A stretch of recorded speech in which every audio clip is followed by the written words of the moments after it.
Hey guys, so andito na kami ngayon sa Sentara Reserve. Sorry guys, sobrang inantok ako right after nung sa Pig Island tour. And then yung sa Kotan. So hindi na ako nakapag-vlog pababa galing from the tour going here. So ayun nga, kinuha lang namin yung gamit namin from Mercure Hotels and now kasi nilakad lang namin tong Sentara because it's like 1 minute away. Siguro mga 5 minutes kami kasi may dala kaming bagahe pero dahil slow pace nga. Pero kung wala, it's really like the next hotel na. Parang gano'n siya kalapit guys. Anyways, sobrang ganda dito guys. I can't wait to take a bath muna. Kasi sobrang hulas ko na. Si Ken nagayaya mag-gym pero I'm not sure kung kaya ko. Pero I wanna rest muna for sure. I wanna freshen up. Let's see kung kaya ko pa mag-gym. And then, sabi ni Ken tambay daw sa beach later this afternoon. So, we'll do that. In the meantime, check in na kami guys. See ya!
Guys, here is our room. Thank you. Here is our room for the next 2 days. So here's the bathroom. Here you go. Wow. I love it. Oh, okay. So sweet. Thank you. Thank you. And this is our view outside. This is sunrise view, by the way. Gosh, ang ganda. OMG. In Sentara Reserve. It's 3:30. And guys, na-upgrade yung room namin. From a garden view into sea view. So, thank you so much. Thank you very, very much, Sentara. Ayan, sorry. Bumababa ako ng stairs. Medyo nakakapagod, pero syempre, alam nyo naman, ayaw magpapigil ni Ken. So, mag-gym na rin muna tayo, guys. But in any case, plan is gym lang and then beach later. And then I'll show you guys yung spa nila and then yung gym nila as well. Ito na ako sa gym area niya and ayan ang bongga niya. So tingnan nyo guys ha. O diba? Hanggang sa dulo siya. So mukhang kompleto naman yung gamit niya. Ayan. Nakaka-motivate siya mag-workout. So yun lang guys, workout lang ako and then bills na lang namin and I'll see you guys in a bit.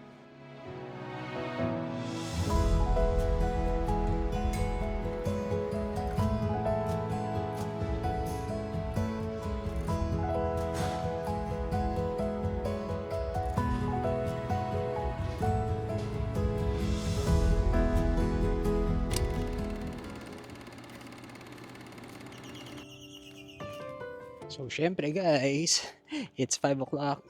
Syempre, hindi mawawala ang beach time. So, yan, pakita ko sa inyo guys ang beach ng Sentara Reserve and yung poolside niya.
Kasama ko. Hindi pwede mag-iwalay.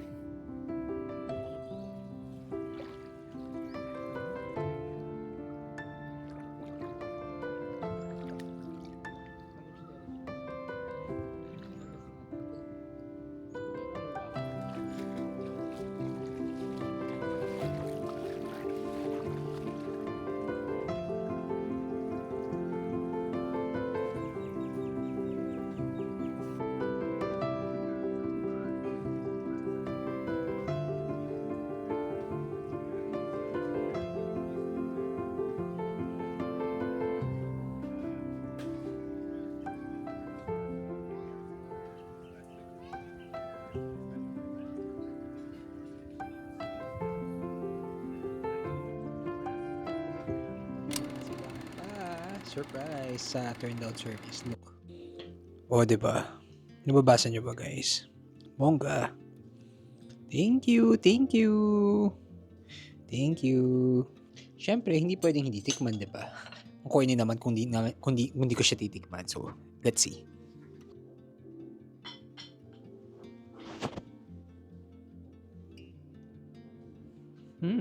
Fairness.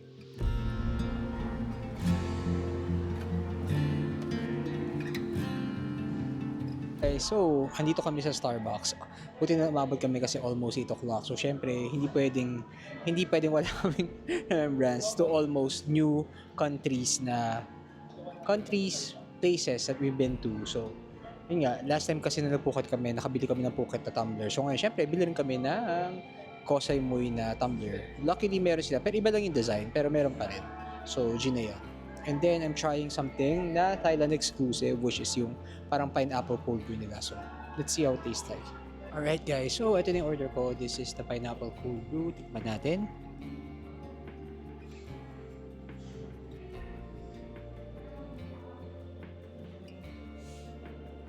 Parang medyo nag-complement siya simply because cold brew is medyo maasim. Maasim din si pineapple. So, parang same lang siya. Pero nagkaroon ng onting fruity flavor. So, not bad. Matapang pa rin siya in fairness naman. Baka siguro kailangan i-shake ko lang din siguro. We'll see. Okay, so ito yung iced tea ko guys. Tingnan mo ang cute oh. Hindi ko alam kung ice cubes ba to or milk tea cubes. Pero, we have to put the milk tea here. And by the way guys pala, sorry, I forgot to mention na we are here in, nag-shakies na lang kami. Simply because, gusto namin na medyo quiet and calm night. So, pwede naman kami kumain pa sa labas kaso wala kami makitang gusto namin. Puro kami Thai food. So, we're finding something na a little bit chill lang. So, ito nga yun. Nag-pizza hut na kami. Okay, taste test.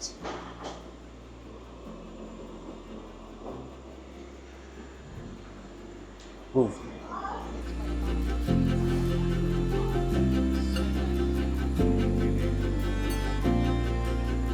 Thing that I remembered here in Thailand, isa sila sa mga country sa sobrang spicy talaga. So, itong chicken na in-order ko, I asked them kung gano'n yung spice level nila. And the guy said, soft lang daw. Pero for me, when I tasted it, ang anghang pa rin. Paano pa kaya yun na lang nila, extra spicy chicken nila. So, anghang guys. In any case, doon na kami kumain. So, we'll be heading back home. It's Friday, May 30. It's our second to the last day here in Koh Samui. And again, it's another cloudy day for us. So, ayan siya. Excited pa naman ako bumangon kasi I wanted, a kind of sunny weather kasi gusto ko talagang mag-chill and tumambay sa beach. Pwede pa rin naman. Actually, iniisip ko na lang at least hindi mainit, diba? At least hindi nakakaulas. But in any case, so plan today is really a chill day / honeymoon day. Walang masyadong nakakapagod na activities. So we can either, just have breakfast, gym, and then yun nga, since gloomy naman, kahit anong oras kami tumambay sa beach side siguro. But overall, we really just want to relax and spend time with each other. Okay. So yun lang guys, excited for the breakfast. I wonder what the breakfast is here in Sentara. So, ayun lang. See you guys in a bit.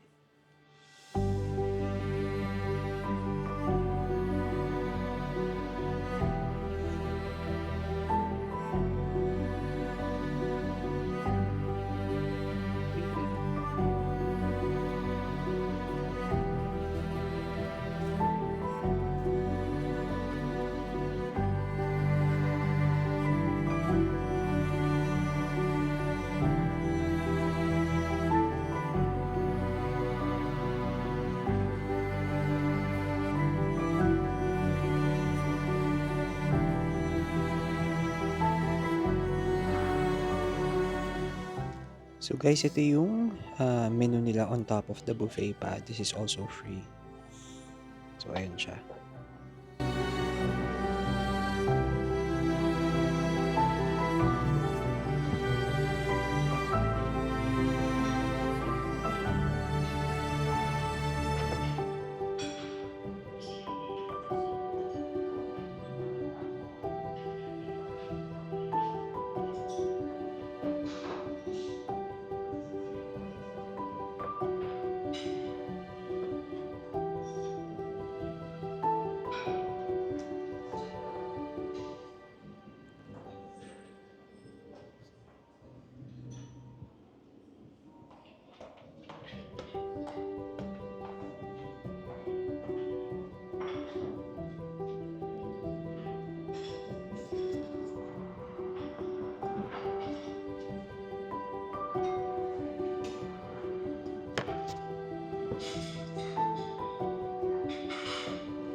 So ayun na guys, done na ako in getting my breakfast guys. Ang masasabi ko lang dito sa breakfast sa Sentara, ang dami niyang option na social. Ang na-notice ko lang daw is parang medyo onti lang talaga sila sa meat. So alam niyo naman ako sa protein lover, as a chicken lover, kailangan ko siya. The closest one that I was able to find lang was bacon and chicken sausage. Pero siguro i-ask ko kung meron silang chicken in itself. Pero in any case, pakita ko sa inyo what I'm having. Rice, chicken sausage, bacon, waffles agad. And then some pastries, yun lang. Magtanong ko kung meron silang chicken siguro. Alright.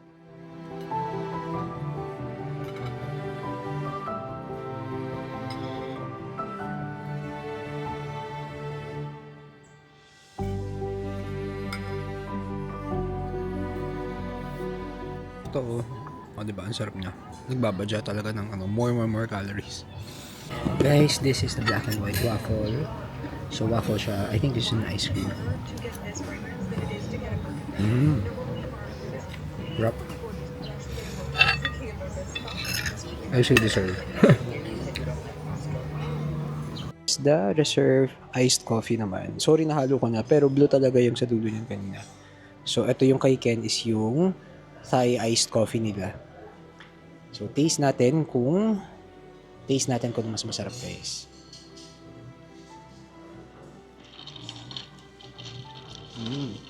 Natikman ko na yung Thai iced coffee kanina. Mas masarap yung Thai iced coffee kasi siya para siyang Spanish latte. Pero halo kasi siya ng condensed milk saka fresh milk. Ito is para may coconut milk. And then milk. And then iced coffee. So, not bad. Pero ano pa rin ako, Thai iced coffee pa din.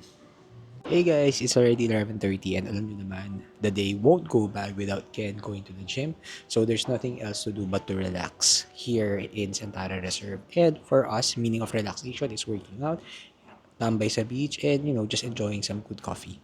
So ayun guys, workout lang kami and I'll see you guys in a bit.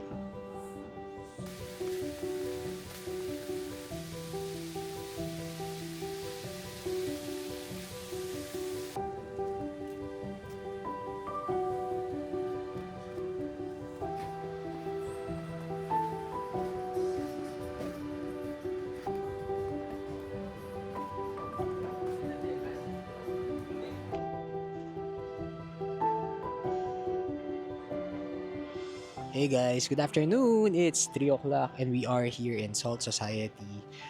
We were actually so full kanina during breakfast kasi ang sarap niya guys. So super late lunch kami ngayon. Anyways, Salt Society is one of the highly recommended places here in Koh Samui. And it's good is, it's in the same hotel that we are. So, ayan. Kaya, ang ganda rin tumambay dito guys. Pakita ko sa inyo. It's a beach club kasi. So, sobrang ganda dito. Ganda ng vibes. And, well, I'm not sure if it's just today. Pero as of now, hindi na siya cloudy. Ano siya, mainit siya. Pero hindi siya kasing init ng katulad dun sa Pinas. I'll show you guys kung ano yung view namin.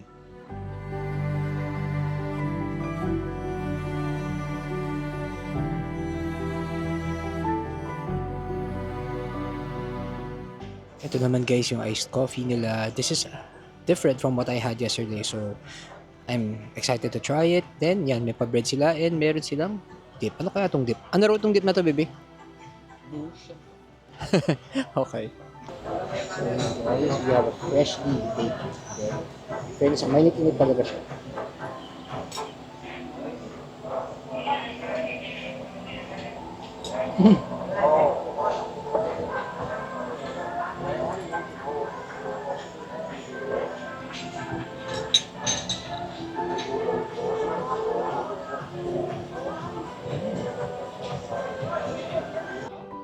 Thank you so much. Okay guys, so try na natin siya. Medyo matagal yung showing time pero G. So syempre coffee muna. That's iced cappuccino. Now let's have the burger and fries.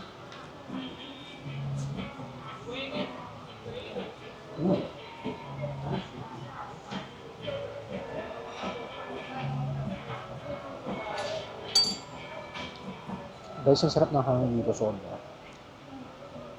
What more can you ask for? I don't know. I love this.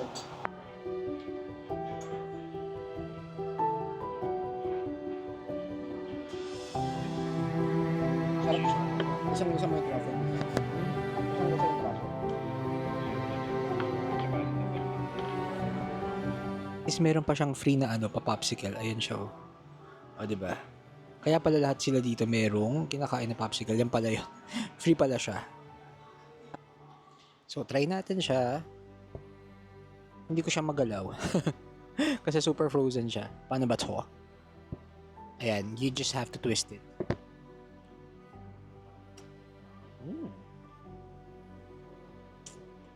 Guys, ang galing nire-retract ng nila yung roof. Kasi hindi na gano'ng kainit. In fairness, I love it. Diba? So, ang ganda talaga ng vibes dito. Ayan, kasi nga maghahapon na. It's 4 o'clock. And guys, hindi ko alam kung ganito lang ba talaga yung weather dito. Pero, maaraw siya, pero hindi siya ganun kainit.